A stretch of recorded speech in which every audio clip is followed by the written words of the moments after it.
Gold and silver is tremendously undervalued. Global demand vastly exceeds mine supply by more than 60% annually. There is little in the financial world more certain than a coming explosion in the prices of gold and silver. The U.S. dollar continues to lose value and respect as the world's reserve currency. Our nation faces challenges on many fronts, and a day doesn't pass without another economist bringing forth warnings of impending economic calamity. There has never been a better time than right now to acquire physical gold and silver. Discount Gold and Silver Trading was founded on the principles of truth and honesty. We believe in providing a quality product, quality service, and most importantly, competitive pricing. We provide all forms of precious metals, including American gold, silver, platinum, and rare investment and circulated coins. Silver bars, rounds, and 90% silver bags are on hand for the silver investor. Gold self-directed IRAs are available. Call Discount Gold and Silver Trading at 1-800-375-4188. Toll free, that's 1-800-375-4188.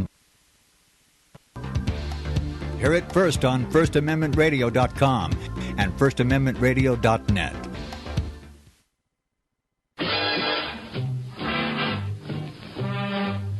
Well, greetings everyone, and welcome to the Law Hour and Editorial Review. Now, the Law Hour is an educational service brought to you in the public interest. I'm your narrator, George Gordon. Now, the Law Hour and Editorial Review is heard nationally and internationally 7 days a week here in the United States and around the world in more than 120 countries worldwide over the Internet. For more information about the Law Hour and Editorial Review, please visit our webpage at georgegordonlaw.org. Again, that's georgegordonlaw.org. Now, the Law Hour and Editorial Review brings you important information about law, science, education, politics, religion, health, history, economics, news, and current events. All right, we're looking at reality behind the news, and so in this last program in the series, I picked up the International Forecaster. You can get a copy from. This is the December 11th issue that I'm citing from here, December 11th, 2010. And it's the internationalforecaster.com. And if you want to write that down, you write, see if I got it here. Yeah, here it is. HTTP. And it says theinternationalforecaster.com. And it's all one word, theinternationalforecaster.com. And the guy that writes this, his name is Bob Chapman, an old man like I am. And he's out here spreading the word and stirring up a lot of hate and discontent in the process. First article I want to cover here, page 18. Representative Cohen moves to block free speech. Free speech. My God, we'd think the First Amendment protects our right to free speech and that all of our senators and representatives would be championing the idea of free speech. But there's quite a little story here. It has to do with these FEMA camps here in the United States. You might have heard a little about that. Concentration camps here in the United States. The first time I heard this was from my son Ted, back about 1985 or 86, somewhere along there, and he was stationed up in Anchorage, Alaska. We were talking on the telephone, and he said, Dad, I don't know what's going on up here, but I'm out here working on a project. We are building a great big compound with barracks in it. And it's not for the Army. It's not for us soldiers. And I said, well, Ted, that's a concentration camp that you're building. I'd heard about this, and I was reporting on it, and I said, that's a concentration camp. And he said, Dad, what makes you say that? And I said, because the fence that you have, the fence that you're building around it, the barbed wire is aimed in, not out. See, if you were building a compound to protect the people inside, you would aim the barbed wire out to keep people from the outside from getting in. I said, the barbed wire is facing in, isn't it? And he said, well, yeah, it is. Okay, well, that's for keeping people inside from getting out. That's a concentration camp. Over the years, I've heard reports about these FEMA camps, And here's a new report, only this one has been broadcast over national TV. So more and more people are finding out about it. I just thought I'd throw it out there if you hadn't heard about it, or if you had, here's an update to it. This is contact Debbie Morgan Media at campfema.com. Now remember, this report's coming out in the International Forecaster, dated Saturday, December 11th, 2010. So if you want a copy of it, send your request to the internationalforecaster.com. Tell them you want the December 11th, 2010 edition. That's the Saturday, December 11th edition on page 18. News of FEMA camps proves too much for prime time as True TV has been coerced to pull the police state episode of Conspiracy Theory with Jesse Ventura. They had to take it off the air. Well, that's censorship, and that's detrimental to free speech. The episode, which featured Alex Jones, Catherine Blesh, John Bush, and Camp FEMA Director William Lewis, talked about many things. But the one fact that seems to have caused the biggest trouble for Ventura and True TV is FEMA camps.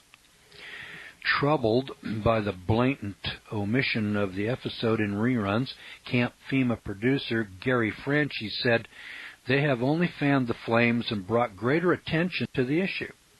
It's an admission to the truth about FEMA camps in America. Jones, on his radio program InfoWars, said that he was at liberty to speak about part of the cover-up. He said Tennessee Representative Steve Cohen sent letters to Time Warner. He sent letters to Subdivision True TV and even managed to get the ADL involved behind the scenes. Toward the end of the program in question, Jesse Ventura speaks to Cohen about the legislation, H.R. 645, the National Emergency Centers Establishment Act. Cohen seemed not to recognize the bill until Ventura presented him with a copy of it on camera. In response to Ventura and the police state episode, Cohen took a Southern Poverty Law Center type stance in his scathing op-ed for Roll Call on December the 7th, 2010, in which he said, quote, "When the media purposely distort the facts to create confusion and mislead people, they must be held accountable," Franchi stated. The censorship of True TV almost mirrors the attack levied against our film camp FEMA, American Lockdown, by the Southern Poverty Law Center after its broadcast on PBS. Well, Cohen wrote that the legislation that he co-sponsored with my colleagues, H.R. 645, which has never even passed out of a subcommittee, would be used to establish emergency operations centers to share information and provide assistance in case of emergencies and natural disasters. Well, that part is true. What Cohen conveniently forgets to mention is that this sort of thing has happened before in the United States, and it wasn't as innocent as he claims. I'll point out here, boys and girls, that during World War II we had concentration camps here in the United States in which we locked up American citizens. Well, of course, they were a bunch of Japs and we were at war with Japan, but I want to point out that they were all United States citizens. Now, maybe we needed to lock up these Japanese Americans during World War II. And maybe, just maybe, we need to lock up all Muslim U.S. citizens in a future war with the Muslim world. Or, gee, maybe we need to lock up all of you Korean citizens in FEMA camps when we go to war against North Korea. I don't know. Maybe it's a good policy. But I just wanted to point out that there are concentration camps, new ones. You know, we tore down all those World War II concentration camps. We got new ones all over America. One of them up in Anchorage, Alaska. Been there at least since 1985 or 6, when my boy Ted reported that to me. Boys and girls, is there some other things that maybe we ought to know about that we haven't heard over the news?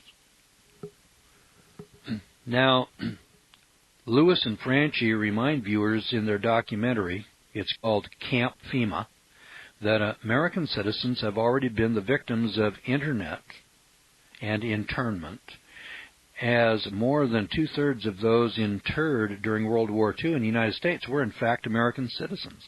Internment camp survivor Sam Ozaki gives a chilling account of what happened while in these facilities. When Franklin D. Roosevelt signed Executive Order 9066, we were all rounded up like cattle and placed into America's concentration camps. Ozaki reminds viewers they called them assembly centers. A newscaster at the time stated that these assembly centers were bounded by a wire fence and guarded by military police. Ozaki remembers that at least 10 persons shot and killed by American guards for getting too close to the fences surrounding the encampment. Okay, so at least 10 persons in these camps were shot and killed during World War II. So that tells you that they were pretty serious about keeping those people locked up in there. Ventura, along with Jones and Lewis and Franchi, simply want to know if these are for emergencies and natural disasters like Hurricane Katrina. And if so, why would there be barbed wire facing toward the facility, keeping people in? And why are these facilities being built on military bases? Now, since the release of Camp FEMA, American Lockdown, and The Enemy of the State, Camp FEMA Part 2, and the one airing of the Ventura True TV Police State episode, Lewis and Franchi have received emails telling of peculiar behavior in several areas of the country, most notably in Charlotte, North Carolina. So you people living in Charlotte, North Carolina, pay attention here, where there are several guard towers going up all over the city, but especially near vacant warehouses. Some were even going up near football stadiums. He even noticed towers going up in Virginia as well. Now, one person speaks of FEMA building on every exposed area at a school in his area in Kansas. Another writes that a major facility to be shared by the Armed Forces, National Guard, and emergency housing for FEMA is being built near a major artery in Wichita, Kansas. You people in Wichita, keep your eyes and ears open. They got one there. Now, Cohen and the government are bent on covering up any of this information and then demonizing anyone that speaks out and reports about it. Lewis and Franchi have already been targeted by the Southern Poverty Law Center and CNN in what can only be described as damage control. Lewis states, the harder they try to cover this up, the more apparent it becomes. FEMA camps are a reality in the United States of America, and Representative Cohen's actions prove, beyond a shadow of a doubt, that it's true. Now, if you'd like more information on these two FEMA documentary films and to view the trailers, please visit http://campfema.com. The second one is Police State, Jesse Ventura's FEMA camp episode pulled by Congressman Cohen and the ADL. Go to http://www.federaljack.com. Cohen, we must hold the media accountable. http://www.rollcall.com. Lawmaker, Jesse Ventura's show on U.S. concentration camps outrageous. http://www.scripsnews.com. CNN and SPLC attempt to demonize blackball patriots. http://www.takebackwashington.com. All right, and if you want a copy of the article, you can get one from the International Forecaster, Saturday, December the 11th, 2010, by sending your request to theinternationalforecaster.com. Theinternationalforecaster.com. C-O-M. Well, let me circle that one off. That was a pretty good story. These are articles and pieces of information and news that you probably haven't heard, and that's because it's censored here in the United States, censored by our news media. On page 5, there's a story about Minnesota's Attorney General sued Discover yesterday, accusing one of the nation's biggest credit card companies of billing tens of thousands of the state's customers for account protection programs that they didn't want. That's called fraud. If I did something like that, they would prosecute me and put me in jail. If you did that, you would be prosecuted and put in jail. If Bank of America, Discover, or J.P. Morgan does it, it may not even be reported, but nobody goes to jail, and if they pay a fine, that's the end of it. So if they steal $1 billion from people out in the marketplace, then when the government finds out about it, they will fine them $100 million. And you've seen these stories. Bank of America fined $100 million for stealing $2 billion. Well, excuse me, boys and girls, but don't you think that when somebody steals $2 billion or something on that order, that they ought to forfeit those ill-gotten gains as well as pay the fine? Okay, but banks never do that. Banks get to keep all of the ill-gotten gains, and then they pay a pittance, and nobody is prosecuted, and they don't go to jail. Here's an example of it. The lawsuit alleges that Discover Bank, DFS Services, and parent company Discover Financial Services broke state consumer fraud and deceptive trade practices laws. Attorney General Lori Swanson sued on behalf of the Minnesota public, but said the billing practices are probably widespread in other states, and she's seeking refunds for Minnesota customers and civil penalties. Swanson said Discover telemarketers talked fast, skipped over words, and rushed customers through a script to sign them up for the programs, including payment protection, identity theft protection, and credit monitoring. All right, now that's the story on the Discover card. Now there's a second story here in the International Forecaster that deals with Bank of America. Here's a second one. Bank of America Corporation agreement to pay $137 million in restitution for taking part in a nationwide bid rigging conspiracy for municipal investment contracts may soon be followed by more settlements to repay the scheme's victims, the Justice Department's Antitrust Division head said. All right, here's the story. Stay tuned to this channel. I think you'll see a lot more activity in the coming weeks and months. Christine Varney, the antitrust chief, told reporters yesterday that we're committed to getting restitution, full restitution, to all of the municipalities that were victims of this scheme. Bank of America, which has assisted the government probe of the $2.8 trillion municipal bond market since at least 2007, in return for leniency, has provided documents, emails, and recordings of phone calls according to court records of civil suits. In September, Douglas Lee Campbell, former employee of the bank's municipal derivatives group, pleaded guilty to taking part in a conspiracy to pay state and local governments below market rates on investments purchased with bond proceeds.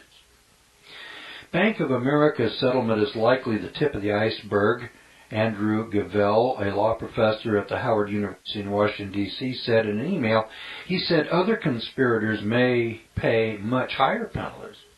The government has identified more than a dozen firms, including J.P. Morgan Chase and Company, UBS AG, and Societe Generale, as unindicted co-conspirators in a criminal case brought by the Justice Department against a Los Angeles investment broker.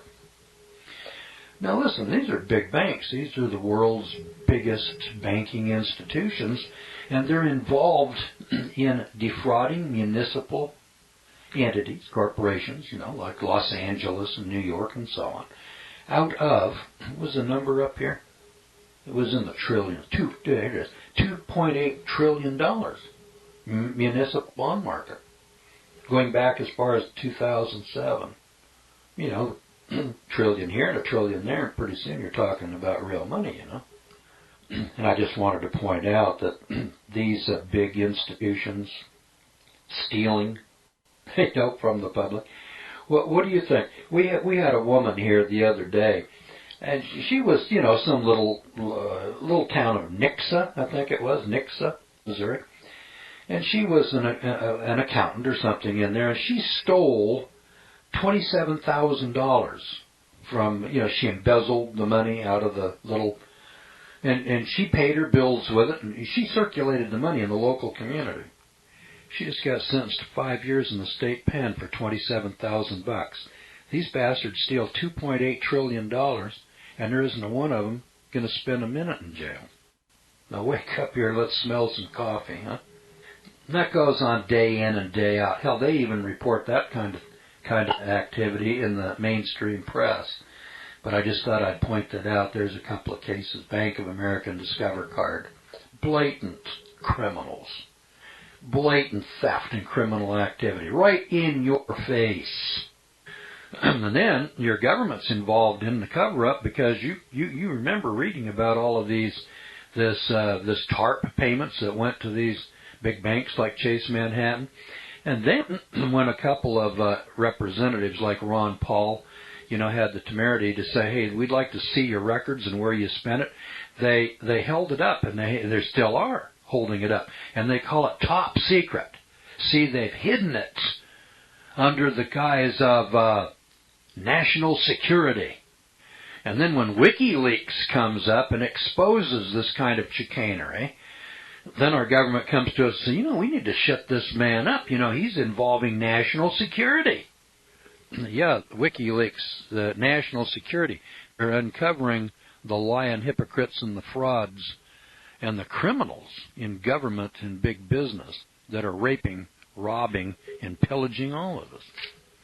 All right, so there's that story. That's number page 5 and 6 over there. Those are pretty good stories. Let's go over here to page 9 and 10. See what we got over here. There's Bank of America on page 6. Here's page 8. Here we go. U.S. home values are poised to drop by more than $1.7 trillion this year. I think I'll underline $1.7 trillion. That's $1,700 billion. Hey, that's a chunk of change. I did a program here not too long ago. If you were to put $1 trillion into $100 bills and then stack it up on pallets 3 feet high and put 26 of those pallets into a semi-truck, those big trucks with those boxes, driving up down the road. Okay, write this down. This'll boggle your husband's mind tonight over dinner. That would take 384 semi-trucks, those big 18-wheel trucks, 384 trucks, and each one of those trucks would be carrying 26 pallets. That's how much fits into one of those trucks. A pallet's 3.5 by 4 feet. 3.5 by 4 feet. 3 feet high. And the truck would be overloaded. It would have over 40,000 pounds in it. 384 of those truckloads to haul $1 trillion. And we're talking about $1.7 trillion this year. That's how much money all of us homeowners are going to lose this year in the value of our homes. So says Zillow Incorporated, a closely held provider of home price data. This year's estimated decline, more than $1.05 trillion drop in 2009, brings the loss since the June 2006 home price peak to $9 trillion. The Seattle-based company said today in a statement. $9 trillion. Boys and girls, we lost $9 trillion worth of our value. That's 9 times 384 trucks. so far since 2006. Now, with foreclosures near an all-time high in late 2010, the high rates of negative equity persisting, it does not appear that the first part of 2011 will bring us much relief. Stan Humphreys, Zillow's chief economist, said in the statement, "Government incentives can only temporarily hold back the tide." Housing demand has slumped since the start of the year as the government tax credit expired and unemployment hovers near 10%. Sales of existing homes in October fell to an annual pace of 4.43 million, compared with 5.98 million a year earlier, and an annual average of 5.81 million over the past decade. The National Association of Realtors said November 23rd the median price was $170,500. That's down from $172,000 a year earlier. If you go back 3 years, it was over $200,000. More than $1 trillion of this year's decline in home values occurred in the second half, Zillow said. Federal tax credits of as much as $8,000 for qualified first-time home buyers and $6,500 for repeat buyers required a sales contract by April 30th of 2010. Only 31 metropolitan areas, or fewer than one-fourth of the 129 tracked by Zillow, had gains in home values this year. They included Boston, San Diego. But Zillow's report is similar to other forecasts for prolonged weakness in the U.S. housing market. U.S. home prices will decline as much as 11% by 2012, as weak demand and rising inventory extend the housing slump, Morgan Stanley said in a report yesterday. Prices will be as much as 36% below their 2006 peak before finding a bottom. Morgan Stanley analysts, led by Oliver Chang, wrote, "Sales will stay depressed through next year amid tightened lending standards," they said. As many as 8 million homes are in default or foreclosure and may be offered for sale, known as shadow inventory, according to Morgan Stanley. The looming supply will combine with tight credit and questions about housing finance regulation to reduce prices 6 to 11% from current levels, the analyst said. Okay, now let's take a few of these numbers and run them by you. We're expecting 6 to 11% fewer home sales. There's 8 million homes out there that aren't being offered for sale. We're selling houses at the rate of 4 million a year. The normal rate is about 6 million, just a little less than 6, so they're down 2 million a year, home sales. There's about 8 million houses, that would be about a 2-year supply, that aren't even on the market. They're holding them off the market because if they put those on the market, it would depress it even further and faster. Isn't that special? Now, prices are down 36% so far. Prices will be as much as 36% below their 2006 peak before finding a bottom. I can remember here 2 or 3 years ago, the same author, this is the international forecaster, Bob Chapman, said you could expect house prices to drop 40 to 50%. That was 2 or 3 years ago. And sure enough, it's happened. That's where we're at. Well, we're not at 40%. We're 4 percentage points above that. But they're headed to below. More than he forecast. The program you are listening to is 100% sponsored by you, the listener, on this First Amendment Rights Media channel. You will notice that there are few commercials on this radio network. There's a good reason for that. Corporate advertising dollars come with strings that limit program content. So without your help, these programs cannot continue on satellite, internet, or our several affiliates. These programs are not commercially viable and must be supported by those faithful to the cause of truth. Look for the button to sponsor your favorite programs. We will also give you unlimited archive access to all of our programs. We're asking you to give much less than a tithe so that you may also send support directly to a particular program host, cause, and anywhere else the Spirit may lead you. Do all to the glory of our God and Creator, for His holy nation, the only kingdom that will last forever. Thank you for listening. All right, we are reviewing the news, reality behind the news. Oftentimes, we don't get all the facts from Katie and Brian, but we do from some of the newsletters, and so I just want to hit some of the top stories that are out there in the marketplace today. Now, here's a letter that really hit the nail on the head. It's written by a soldier in the Army, and it's on page 10. It's called Military Pay. So if you're a soldier and you're getting paid, your salary in the military, and if you're not, if you're just a Joe Sixpack like me, I read this, I didn't know what military pay was. Now, I remember my dad said in World War II he was getting $69 a month in board and room as a soldier.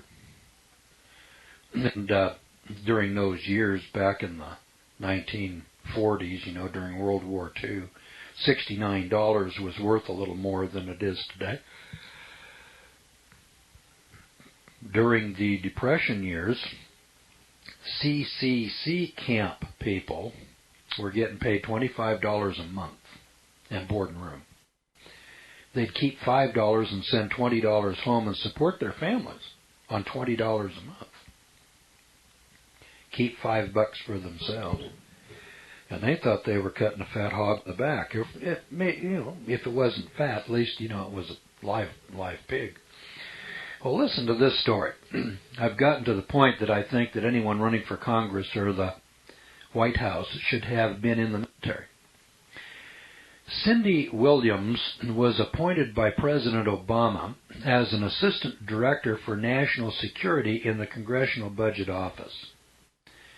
She wrote an article on military pay.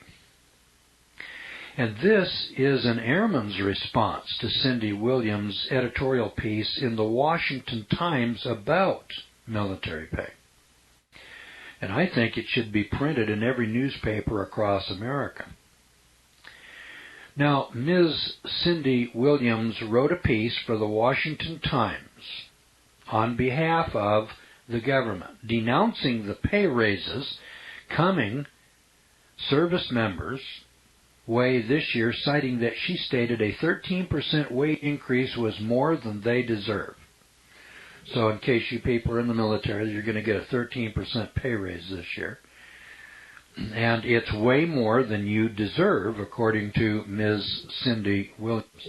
Now, a young airman from Hill Air Force Base responded to her article below. He ought to get a bonus for writing this article. He begins by saying, Ms. Williams, I just had the pleasure of reading your column. Our GIs earn enough, and I'm a bit confused. And frankly, I'm wondering where this vaunted overpayment is going, because as far as I can tell, it disappears every month somewhere between DFAS, the Defense Finance and Accounting Service, and my bank account. When I checked my latest earnings statement, I see that I make $1,117.80 a month before taxes. After my taxes are taken out, I take home $874.20. Now, when I run that through my calculator, I come up with an annual salary of $13,413.60 a year before taxes and $10,490.40 after taxes. Now, I work in the Air Force Network Control Center, where I am part of the team responsible for a 5,000-host computer network. I am involved with infrastructure segments, specifically with Cisco Systems equipment. Now, a quick check under jobs for network technicians in the Washington, D.C. area reveals that a position in my career field requiring 3 years' experience in my job. Amazingly, this job does not pay $13,413.60 a year. No sirree. This job, being offered in the Washington, D.C. area, pays $70,000 to $80,000 per year. Now, I'm sure, Miss Williams, that you can draw the obvious conclusion. Now, given the tenor of your column, I would assume that you never had the pleasure of serving your country in the armed forces. So before you take it upon yourself to once more castigate congressional and DOD leadership for attempting to get the families in the military's lowest pay brackets off of WIC and food stamps, I would suggest that you join a group of deploying soldiers headed for Afghanistan. I leave the choice of service branch up to you. And whichever service you choose, you make the opt for the 6-month rotation. It will guarantee you the longest possible time away from your family and friends, thus giving you the full deployment experience. Then, as your group prepares to board the plane, make sure to note the spouses and children who are saying goodbye to their loved ones, and also take care to note that several families are still unsure of how they'll be able to make ends meet while the primary breadwinner is gone off to war. Obviously, they've been squandering these vast piles of cash that the government has been giving them. Then try to deploy over a major holiday, say Christmas or Thanksgiving, which are perennial favorites. And then you'll actually see over there, sitting in a foxhole, shivering against the cold desert night, and the flight sergeant tells you that there aren't enough people on shift to relieve you for chow. Remember this. And then trade whatever MREs, those are called meal ready to eat, you trade those and you manage to get for the tuna noodle casserole or cheese tortellini, and then add some Tabasco to everything to kill the taste and give it some flavor. Then talk to your loved ones as often as you are permitted. It won't be nearly long enough or often enough, but take what you can get and then be thankful for it. You can have picked up on the fact that I disagree with most of the points that you present in your op-ed piece.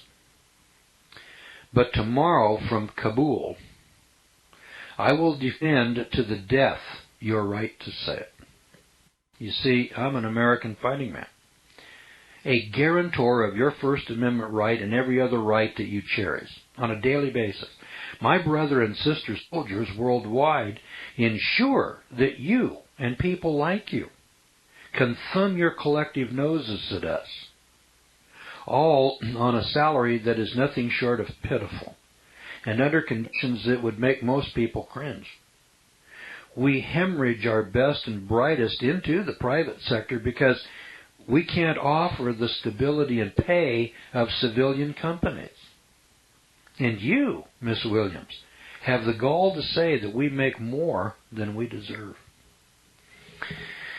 That's the end of the article. That's the letter that was written by A1C Michael Bragg, Hill Air Force Base, AFNCC. I guess that means Afghanistan. And then Bob Chapman said, if you agree, please pass this along to as many people as possible and show your support of American fighting men and women. Thank you. Now that's Bob Chapman. I took you up on it, Bob, and I put it out over the air, and I'm putting that out there for every listener in 123 countries around the world that listen to the Law Hour and editorial review. I think it was well said, and I think it was well put. Now, I'm not a bleeding heart liberal here, and I'm not trying to get pay raises for the military, but I want to tell you a little story here while I'm at it. about the insanity of not paying these people. See, this kid that's over there in Afghanistan, eating these MREs cold, wherever he is, he's not going to re-enlist in the Army. You can rest assured that he's probably had about as much as he can handle. My boy Ted re-enlisted one time. In high school, he went through high school, and he went through that military thing in the high school. I forgot the name of it now. ROTC. And he loved it. He had a great time. And when he turned 18, he joined the Army. And he was in for, I guess it was 4 years or 6 years before he re-enlisted again. And then he re-enlisted. But he quit. He got a belly full of that, and he said, hell, I'm getting out of here. And he did. He didn't spend his 20 or 30 years in the military. And I want to tell you what. Years ago, my brother-in-law, Johnny Tyson, was an Air Force captain. And he was flying big airplanes. I don't remember exactly the size, but you know these C-124s, and I don't know if he flew the C-5A, but he was flying these big military airplanes over to Vietnam, hauling troops and supplies over there. And he was a pretty skilled guy. And we were talking one day up at Travis Air Force Base in his little house. He lived in a little house. And I looked at his little house. He had a wife and 3 kids. And at the time, I was a machinist working in the trades in Alameda, California, making $3.28 an hour, which was standard pay at the time. And it was good pay, and I was living well. No complaints. But I want to point out that I was making $3.28 an hour when I looked at his little house on the Air Force Base. And this guy is an Air Force captain. This guy ain't a buck private now. He's a captain in the Air Force. And he isn't living anywhere near as well as I am. And in fact, his pay scale was less than mine, and I was a crummy machinist. And this guy is flying multi-million-dollar airplanes. And here's the kicker. He could leave the Air Force anytime he wanted and go to work for United Airlines and make $100,000 a year. And at the time, I think he was making about $10,000 a year, something like that. Maybe not even. And we were chit-chatting a little bit, and he said, now, when I re-enlist, I get an enlistment bonus. And they will pay me, I think at the time, it was $1,500 cash. They'll just hand him a cash bonus if he re-enlists for 6 more years. And I said, are you going to do that? And he said, no. He said, I want to serve my country. I want to do what I'm doing, but they're not paying me enough.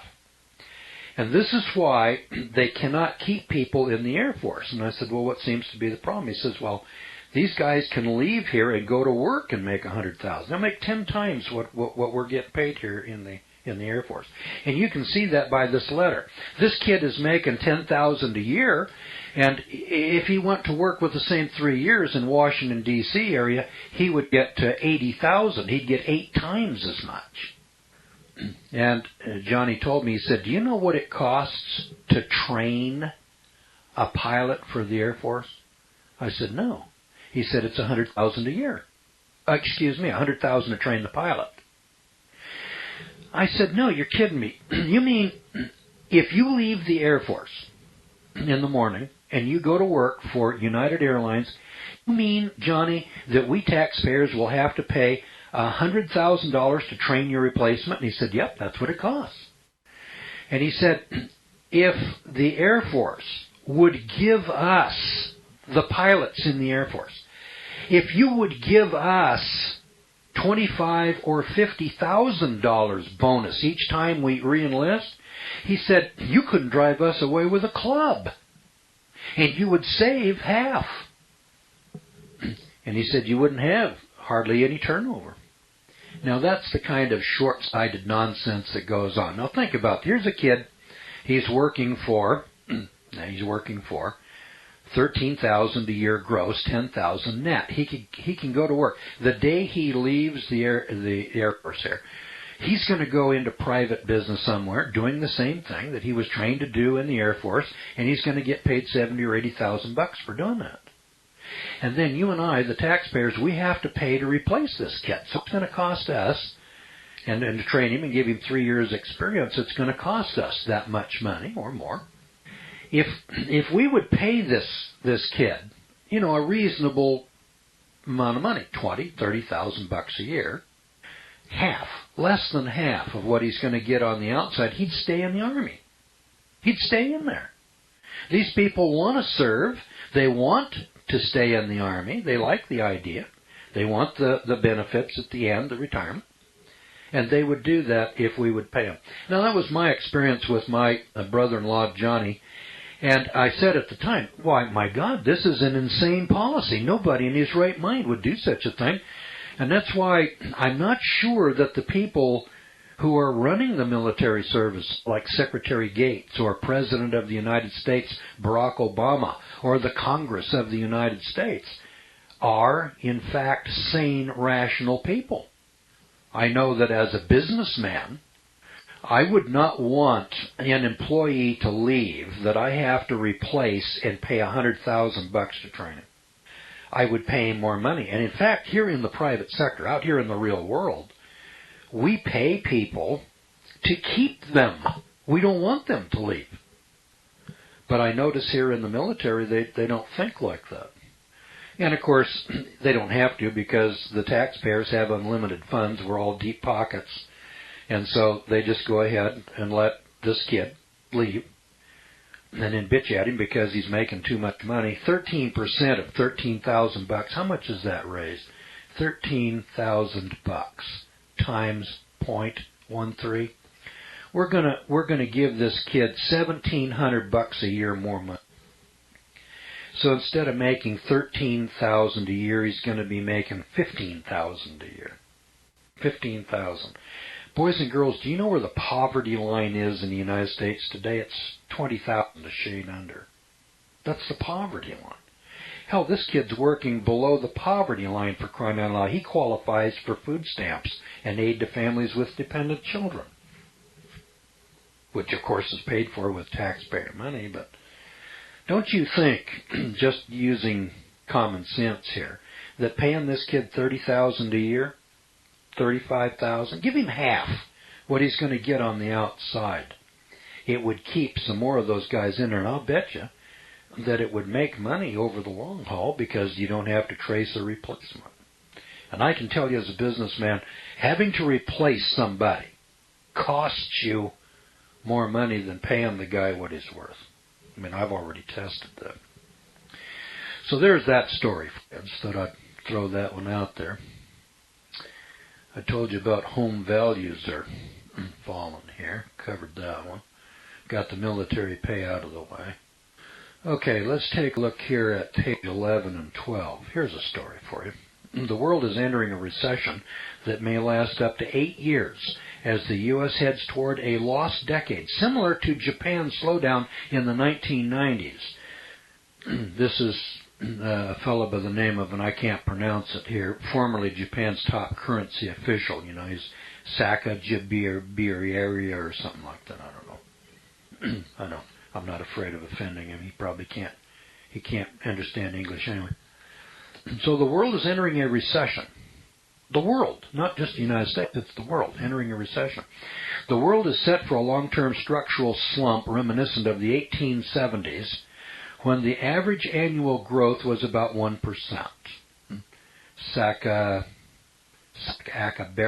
who is a professor at the God only knows University in Tokyo, said today at a conference in Tokyo, Japan, the slowdown may last 3 or 4 years, and depending upon the circumstances may drag on for 7 to 8 years, he said. Japan is likely to face a double-dip recession from the summer of next year, and the government should increase bond issuance to support stimulus spending, he said. The nation had 904 trillion yen, that's 10.8 trillion, in outstanding government bonds and borrowings as of June, according to the government data collected by Bloomberg. Now, the United States has a national debt of $14 trillion. Japan, about 1/3 the size of the United States in population. They have 100 million. they've got a $10 trillion debt. Well, about 95% of Japan's debt is held domestically, which credit rating agencies have said supports the country's creditworthiness even as borrowings approach 200% of gross domestic product. Sakakibara became known as Mr. Yen during his 1997-99 tenure at the Ministry of Finance for his efforts to influence the yen rate through verbal and actual intervention in the currency markets. I want to point that out, that the Japanese have already been through this whole process. They tried the same stimulus program in the 1990s that we're doing today. It failed totally then. They've been in a recession. They have been in negative or very low growth rates for the last 20 years. They call it the lost decade, the decade of the 90s. He says you're going to do the same thing there. So in case you thought you saw green shoots and everything's going to be fine, I thought I'd point this one out to you, that we're probably going to get the same result that the Japanese got after doing exactly the same thing that the Japanese did. We'll probably get the same result as the Japanese, and that was 10 years of depression, recession, or below normal growth. So there's that story. There's a fiscal flood that threatens to swamp local government budgets across the United States and overflows from file cabinets in the office of Patty Holm. He's the chair of the Michigan Tax Tribunal. Now, I don't have time to read the story, but I'm going to tell you the crux of it. And that is, property values are declining. And when property values decline, then the assessed valuation of the property declines, and so cities and municipalities and counties are taking in less money, which puts them into bankruptcy. Now, that's the bad news for all of us. The good news is, as your property devalues, your property tax should go down. But they're not going to lower your property tax voluntarily unless you push them. So if you're in one of those houses where the property value has declined by 50%, or something like that, you should go down and file to have your property tax reduced. And then if they fail to reduce it, you should sue your city or your county to reduce that tax rate. And that's what this article is all about. Tens of thousands of people are suing their cities and counties to have their property taxes reduced because the county won't do it voluntarily. How's that for a plan? Now, the Law Hour and Editorial Review brings you important information about law, science, education, politics, religion, health, history, economics, news, and current events. For more information about the Law Hour and Editorial Review, please visit our webpage at georgegordonlaw.org. Again, that's georgegordonlaw.org. I know you all want answers, and believe me, so do I, and I'll do my best to get them. Have you seen the Left Behind movies? Have you read the Left Behind fictional book series? Not everyone believes Left Behind is true prophecy.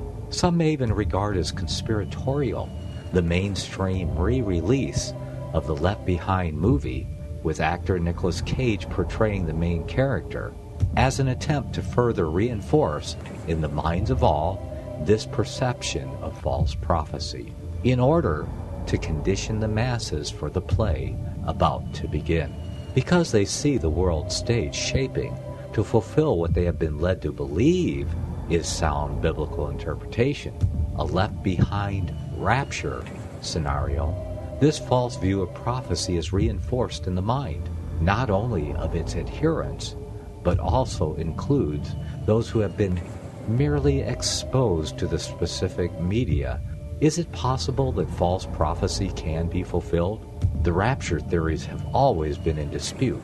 Pre-trib, mid-trib, and post-trib disputes have risen up in exclusively evangelical circles of recent history, so that when true believers don't suddenly disappear, this element will easily go by the wayside when all see a new Jewish temple begin to be built. Will this be part of the great delusion that will come upon the whole earth? It seems that this great prophetic delusion has already overcome practically the entire American evangelical and Christian world. Get the book, The Rapture Will Be Canceled. To learn more, visit crosstheborder.org. That's C-R-O-S-S, crosstheborder.org. I caused them to go forth out of the land of Egypt, and brought them into the wilderness. I said unto their children in the wilderness, Walk ye not in the statutes of your fathers, neither observe their judgments, nor defile yourselves with their idols. I am Yahweh your God, and walk in my statutes, and keep my judgments, and do them.